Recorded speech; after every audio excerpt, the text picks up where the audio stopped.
Don't say "I can" to help. Say this. Navigating the nuances of English can sometimes feel like charting an unknown sea, especially when it comes to expressing capability and offering assistance. Many learners find themselves adrift, unsure of the most effective way to convey their willingness to help. Often a simple phrase like, "I can help" might seem sufficient, but in reality, it can sometimes sound a bit too direct or even presumptive. Mastering these subtle distinctions is crucial for fluid communication, particularly in professional settings, or when interacting with native speakers who often employ more indirect and polite phrasing. We must always strive for clarity and courtesy in our interactions. Consider the phrase "I can help." While grammatically correct, it might not always land with the intended nuance. Think of it as a sturdy, but perhaps plain, wooden bridge. It serves its purpose, but it may lack the elegance or the persuasive quality you might aim for. In many contexts, especially professional ones, politeness and a touch of deference are highly valued. Demonstrating this consideration can significantly enhance your interpersonal communication, making your offers of assistance more readily accepted and appreciated by those around you. We need to be mindful of these subtleties. Instead of the direct, "I can help," we can explore alternatives that often project a more collaborative and considerate tone. Phrases like, "I could assist you," or "I might be able to help," can subtly shift the dynamic. Imagine these as beautifully crafted invitations, extending an offer with grace and respect, rather than a simple statement of fact.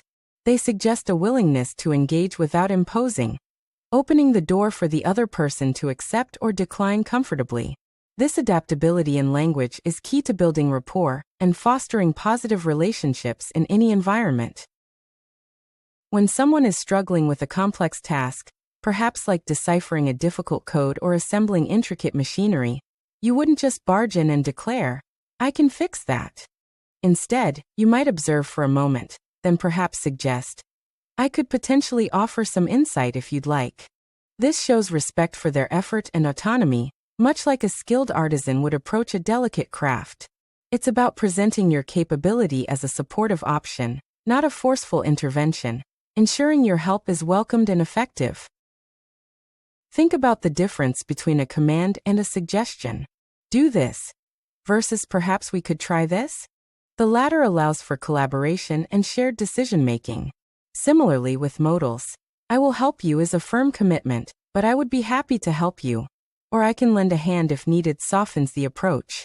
It's like offering a gentle nudge rather than a push.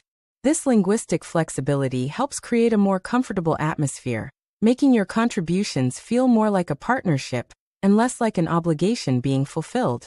We should always consider the recipient's perspective. Using modals like could, might, and would effectively transforms your offers of help. They act as subtle modifiers, adjusting the tone and intensity of your statement. Instead of presenting your ability as a fixed certainty, you are presenting it as a possibility or a conditional offer. This is particularly useful when you're not entirely sure if your help is needed or if your skills are a perfect match. It's like adjusting the focus on a camera lens. You bring your offer into clearer, more appropriate view for the situation at hand, ensuring precision. Let's revisit the core idea. When you want to convey that you are available and willing to assist, consider these alternatives. Instead of a declarative "I can help," try "I could help with that," or "Would you like me to help?" These phrases are not just about politeness, they are strategic communication tools. They empower the recipient by giving them agency in accepting your assistance. This approach fosters trust and mutual respect, essential components for any successful collaboration. Whether in a team meeting or a casual conversation, it's about building bridges, not walls. Imagine you are presenting a gift. You wouldn't just thrust it at someone. You would offer it, perhaps saying, "I thought you might like this." Similarly, with your skills, offering help might sound like, "I could share my expertise on this project if that would be beneficial."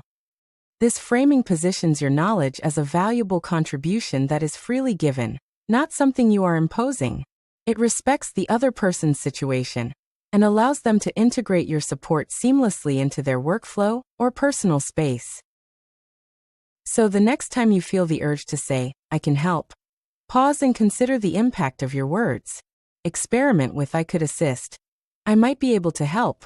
Or would you like some help?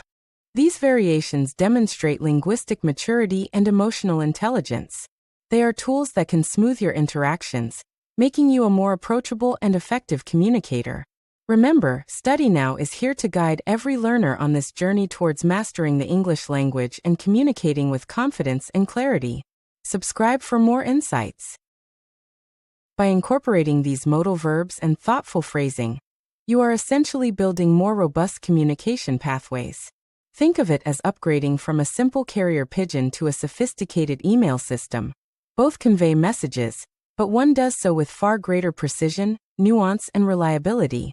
Mastering these subtleties is not just about grammar. It's about building stronger connections and ensuring your intentions are perfectly understood. Keep practicing, keep refining, and you will undoubtedly see significant improvements in your ability to communicate effectively in any situation. StudyNow champions your progress.